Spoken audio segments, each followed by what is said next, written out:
top 5 players now. So, Top 5 young players? Yeah, it's supposed to be a segue. Oscar Bob, let's talk about that. That was a great finish, great goal. He's a young player. We're talking about 5, how many words? Emerging players. We obviously know the superstars around the league.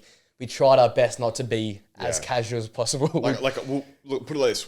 Cole Palmer. We know Cole Palmer. We know Cole Palmer's good. Yeah, we know Cole Palmer's good. Yeah, we know he's good. Yeah, we know your doggy's good. Like I wanted to put your doggy in, we know although I kind of came. He's too emerged. Yeah, we know Enciso's good. Like Enciso's done bits last year. Scored a banger against Chelsea last year. Yeah. Like we know. Yeah, so we tried to go a little bit more before they kill on us. the edge. Yeah, I've gone a couple who are sort of cementing themselves right now. Yeah, I've got a few who are starting. A few that a lot to come in the future. So I've sort of mixed. I try to show a few.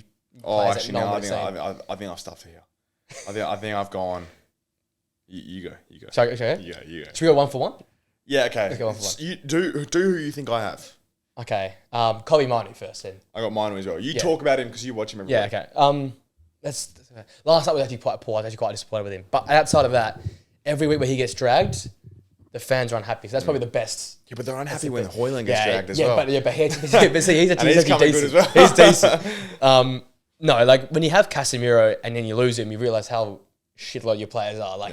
But the fact that Kobe Manu can sort of stop gap is probably the best compliment I can give the guy. The fact he's 18 and he's sort of doing what Casemiro can do at the probably peak of his powers last year is probably the biggest compliment I can give the guy. It's getting a bit scary, yeah. Do you remember like a couple of years ago when these guys were coming through the scene and they were the same age as us? Yeah, now they're like younger than us. 3 years younger than us. Yeah, Blood is 18. Yeah, they're 2-3 years younger than us. He's at school. He's and it's like, lads. Yeah. Help us out, yeah. Go do, what do they do? GCSE. What do they call it? GCSEs. GCSEs. Something like that. Get your A stars. Get your A stars and your GCSEs. Help us out here. No, it's mental, lad. Yeah, and he plays like a 30-year-old. He's just so composed in the ball, and God, he's probably worth a fair bit now. Like obviously the United tax rate pumps him up, but that's a real thing. It's genuine. He actually deserves it though. He's one of those ones that actually deserves. If you're doing it at United, you're going to be worth more. You've got to get something, yeah. And it's not like Rashford's and Garnacho's, but they sort of pop up onto the scene and sort of like have their moments. It's like he hasn't had a moment. He just had continual good Has stuff. he scored? No.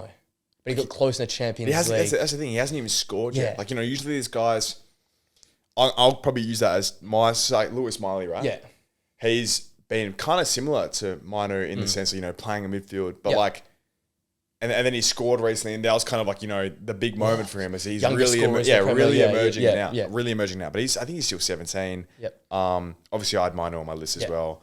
But yeah, Lewis Miley for me is, I just think he's been doing he's been playing a great role in a Newcastle team, which has had injuries, and he sort of had to come in probably a little bit underdone, not super ready yet, but he's shown he is up to it, and he's probably been one of the shining lights in a relatively poor Newcastle team over the last couple months, and I think he's one who could definitely kick on and become like a Premier League starting midfielder for years to come. Yeah, it could be at any club. I feel like, like I was saying to Nathan actually in the midweek podcast last week, we could be seeing like England's like 30 something Euros line where you got Bellingham, Mainu, and Miley, because these guys as much as it sounds ridiculous. Is that like a disservice to Bellingham putting him? Yeah.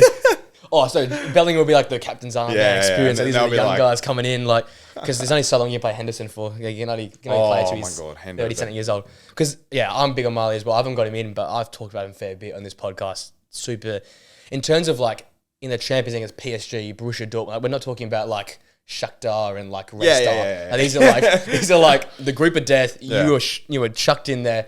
Newcastle had to win these games, and you're probably one of the better players in this team. Yeah, 100%. Like he was borderline best player on the pitch. Yeah, like in some of those games. That's when that goes like you're playing against Mbappe, Royce. Like this ain't to muck around. And when you're playing for Newcastle and you're the best player and probably your team, one of the best on the pitch. Yeah.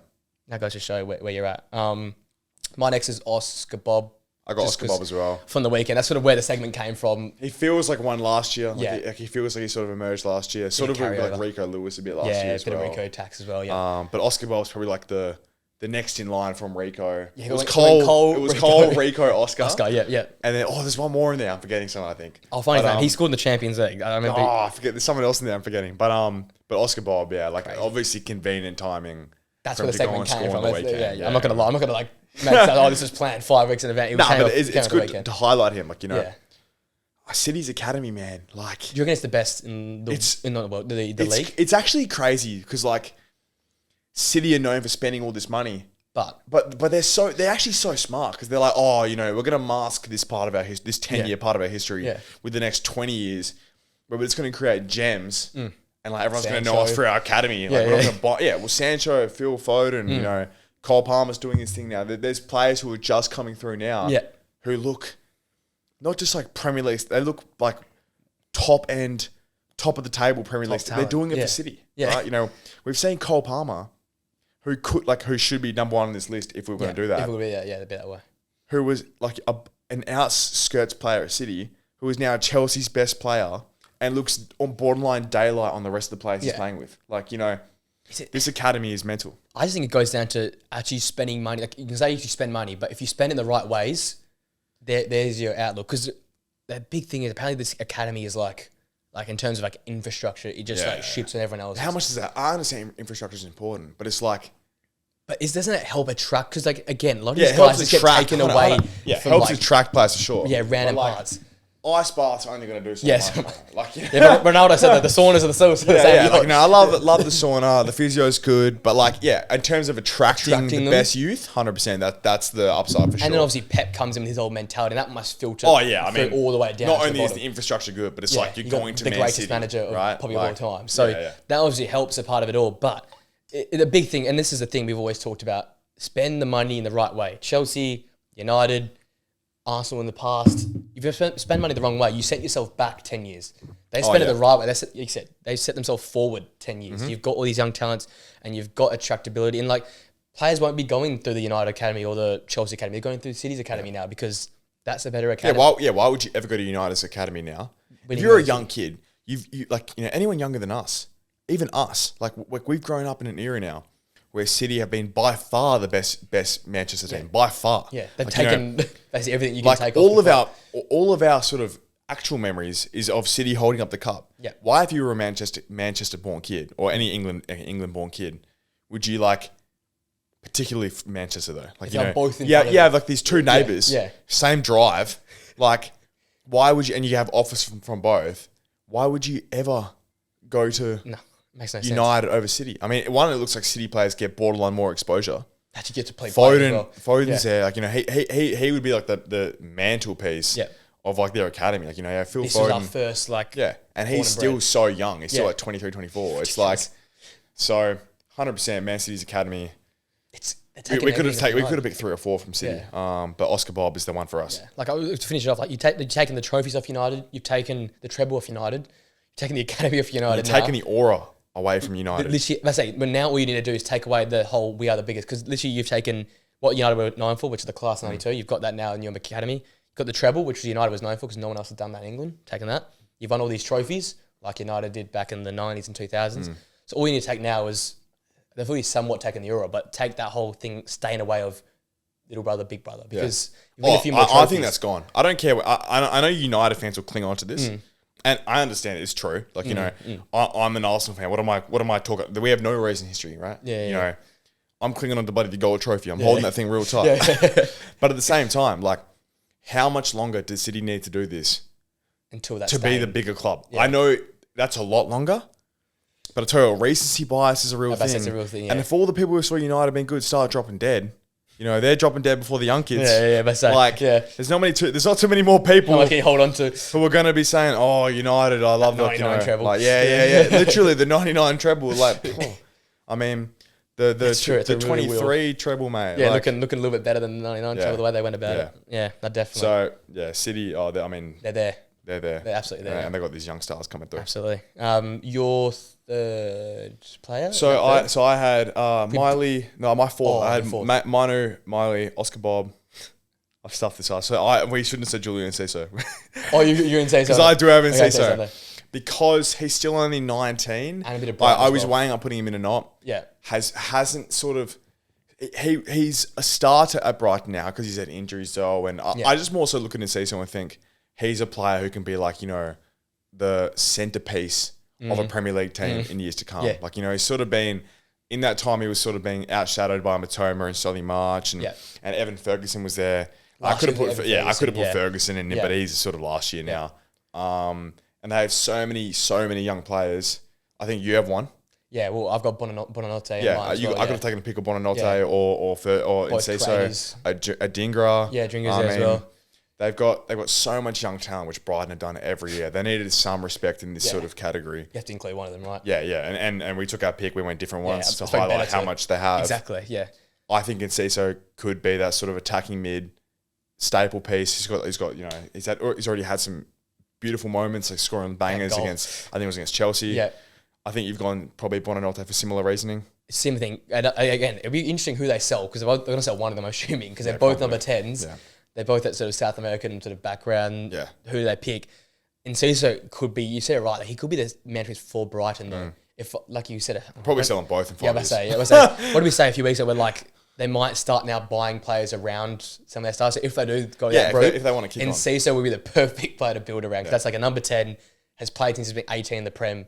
But Bonanotte is a little bit different, doesn't play as much. It's now starting to, as you said. He's more on the line of the other players we said. Because of like Gross having to play all over and not midfield, he had to play a bit more. How old is Bonanotte? He's a little bit older, I think, than Enciso. But is he a bit older? I think he is. Well, I guess Enciso is 19, man. He's not as young, I think, as I thought. Bonanotte is...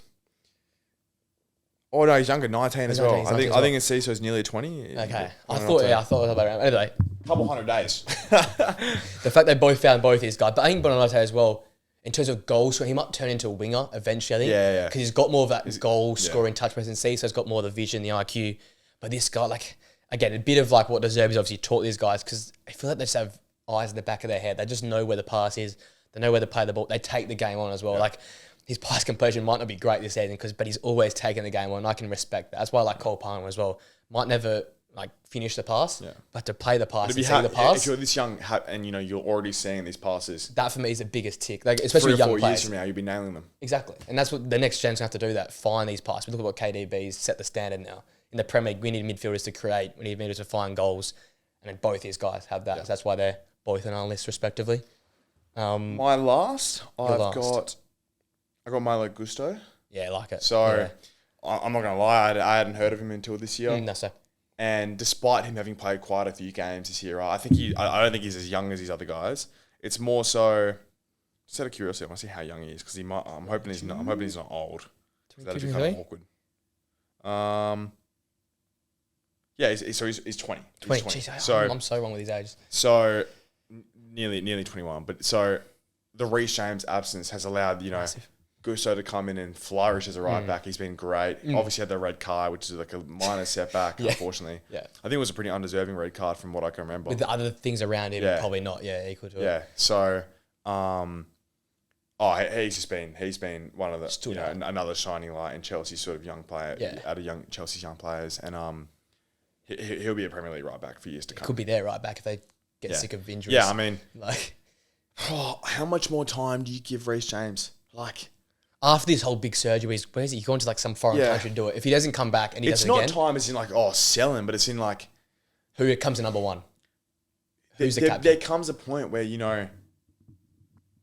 if you're Poch and you have a very capable young right back in Gusto, chuck him on. Like, what is the upside to taking him out every? I understand James is a better player, but after 3 or 4 games he's going to get subbed in 30 minutes anyway because he's going to get injured. Like the USA, the availability is their best. Yeah, literally. I mean, it's so true. Like, if Reece James, do you try and I know Chelsea fans would be so against shipping him off, and I understand that, right? Like, he's the best right back when he's fit, but this is a real thing now. He just cannot stay fit. Like, I wonder how many games he's played in the last 3 years.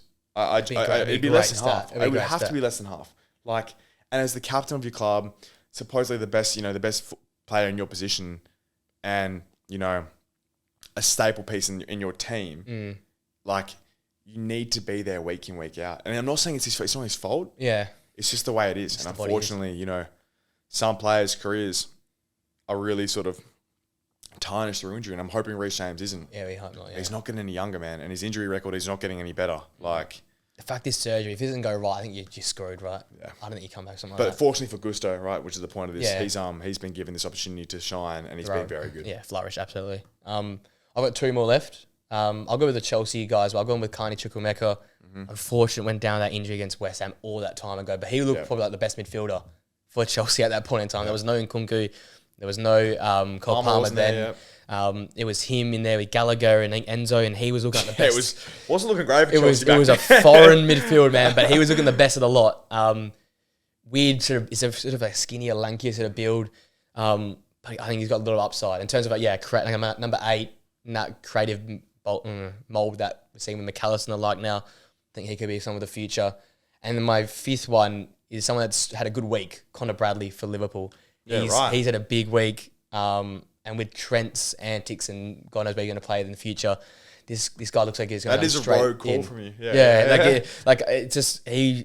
I watched that Liverpool Arsenal FA Cup game. That last 20 minutes, he came on. Again, that's a nervy moment against an Arsenal team stacked up. He had to put it right back.